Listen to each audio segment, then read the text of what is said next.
Good afternoon, Keith Tebow from FRC Media. Thank you for joining us today. You know, we're in the process of speaking to as many candidates as we can as we head to the November 3rd state election. As many of you know, we have 3 state representatives that represent the city of Fall River. I'm pleased to be joined by one of those state representatives. Actually been in office, we were talking beforehand, been in office for 10 years, seeking another election to a term as the 8th Bristol District Representative, State Representative Paul Schmid. Paul, thank you for joining us. How are you? Well, thank you, Keith, for having me and for giving me an opportunity to reach out to my many constituents. It's a pleasure to be on with you. You know, we spoke beforehand. You were first elected in 2010, so it's been 5 terms as state representative. Does it feel like it's been 10 years? And, you know, I guess what have you learned along the way as being state rep? Yeah. Well, it certainly doesn't seem as though it has been 10 years that I have been representing precincts 1A and 6A and B. So I have a really remarkable district in Fall River, and I'm honored to represent the folks who live on from up on Indiantown Road and Mohawk Drive down through the Flint, Pleasant, Alden Streets, Eastern Avenue, up as far as Earl, and then of course down in Maplewood, Kennedy and Lawton Streets, and Newhall, Wood, Norman, and Hancock. Yeah. What have I learned? I guess the thing that really jumps out at me is how important it is to work with others. You know, I may have been guilty when I was first elected of thinking to myself, well, I'm going to go up there and I'm going to change things at the State House. And of course, one person acting alone cannot achieve much for his or her constituents. It's all about working together. And I think that that is something that I have done, and I've done well. And of course, I've been very fortunate to have great colleagues here in Fall River, Representative Sylvia, Representative Fiola, and State Senator Michael Rodrigues. I think we make a great team.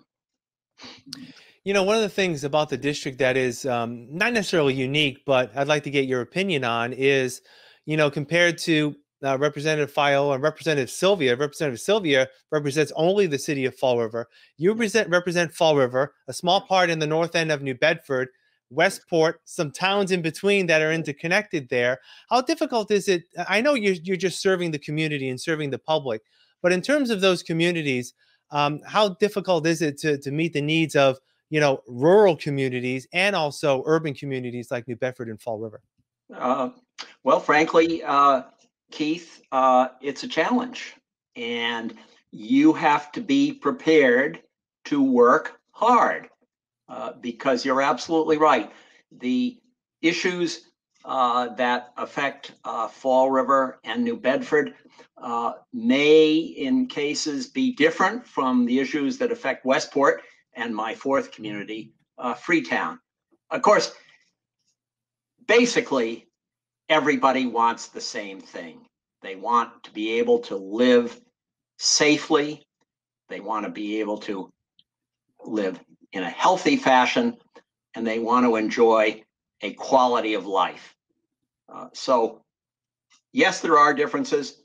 Yes, you have to work hard to understand how Freetown is different from New Bedford, but at the end of the day, everybody wants the same thing. Let me ask you, in your 10 years in office, can you really point to one initiative that you've been involved with that you're particularly proud of, or even one bill that you co-sponsored or even sponsored that you're particularly proud of that you feel has made a difference within your district? Yes, that's pretty easy for me, Keith, because last year the House and Senate passed the Student Opportunity Act, and this act means a significant increase in state funding for education here in Fall River. We will be able to increase our per student spending from about $13,000 a student to over $20,000 a student as a result of increased state funding. This will take 7 years, and it is a challenge right now in COVID, but it is a commitment by the State House and by the governor to significantly increase the resources that we have for our education. And we all know that education really is the basis for economic development. The old days, being able to get a job in a mill without a high school degree, or maybe even without speaking English, those days are gone. And employers that are looking in Fall River to expand or to relocate are basically looking for the quality of an educated workforce. And the Student Opportunity Act is something that I think we'll be looking back on in 20 or 30 years. And we here in the Fall River delegation worked so hard to educate our suburban colleagues because we needed their approval. We needed their support to make this significant increase in funding. And the Fall River delegation invited the House Chair of the Education Committee, Representative Peisch, who's from Wellesley, very different economic environment in Wellesley. We invited her down here numerous times. We worked with Representative Haddad, who was instrumental in previous education reforms. And we really, I think, educated Chairwoman Peisch about the challenges that exist here in what we call a gateway city: Fall River, New Bedford, Springfield, Lawrence, Lowell, and so on. The challenges that exist here are so different from what she experiences in Wellesley. She sat down with our superintendent, with teachers, administrators, parents, and teachers. And we worked very hard at that bill.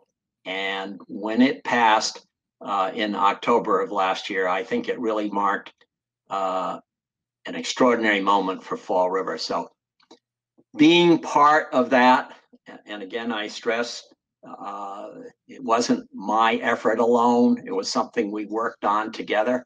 Being part of that effort with my colleagues is something that I really get a great deal of satisfaction from. Yeah, that leads me to another issue that comes up more nationally than statewide, and I think we've talked about this before. Is, there's so much partisanship, particularly in Washington and Congress. You have to be on one or the other team. Even though on specific issues there may be some disagreements with Republicans and even within some of the Democrats in your party, Representative, it seems like the relationship is always one looking toward a similar goal, and that's helping the residents of the Commonwealth, and that goes all the way up to the governor. So that has probably been a good benefit for you as well to see that relationship build over the past 10 years. I don't think voters are happy with what they see going on in Washington. It really shouldn't be all about scoring points for your party at the expense of the other party. It really should be getting things done for your constituents. And I think we are blessed here in Massachusetts to have leadership in the governor's office. We think the world of Governor Baker down here on the South Coast, because he and Lieutenant Governor Polito work with us a lot. Also leadership in the state Senate and in the House. set the tone for really focusing on what we can do together for our area, for the Commonwealth. And as you pointed out, yeah, sure, there are differences between us. Nobody would dispute that. But I think at the end of the day, we're pretty good about getting down and getting to work. One good example of that, of course, is the advent of South Coast commuter rail. That took a Democratic legislature and a Republican governor working together to find a way to fund it and to make it happen. And Keith, when you and I are riding in that first train going up to Boston in 2022 or 2023, I think we're just going to say, this is the way it should be. Yeah. Let me talk about another aspect of your office that a lot of people, probably a majority of people, may not see, and that is, connecting to your office, the constituent services part. We talked about this. We spoke earlier as COVID struck about, your office receiving so many calls from people not knowing what to do in terms of getting financial assistance. They were unemployed. How important is that aspect of your job? And, what have you done to try to bridge that gap between constituents and state government and other bureaucracies in the Commonwealth? Sure. So it is true that we spend a fair amount of time up at the State House working on bills. There are about 7,000 bills put forward every 2 years, and of those, maybe a couple hundred actually pass, and it takes a lot of work to get them passed. But that's really secondary to the work that each one of us do in our district. And this year, the year of COVID, has really shown how important that work is, because each one of us has just been inundated by calls from constituents and from business owners as we navigated this incredible challenge, something that none of us have ever faced before. And we had hundreds, maybe even thousands of calls just here at my district office in Fall River from folks, for instance, who are having trouble getting logged into the unemployment office at that time. And we also took many, many calls from businesses who were trying to navigate, were they an essential business or not? I'm a restaurant. How many people can I let into my restaurant? All those questions that were just so critical, so much a matter of life and death to people. And it just showed us the role we play, because a constituent may find it hard to get through to the Registry of Motor Vehicles. But since we fund the registry, they answer our calls.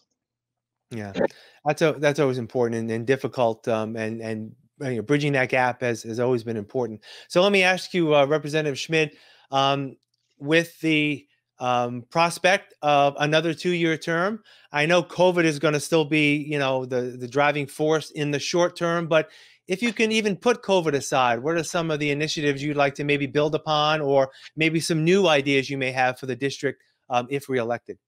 Sure. Well, of course, Keith, it's a little hard to put COVID aside, isn't it?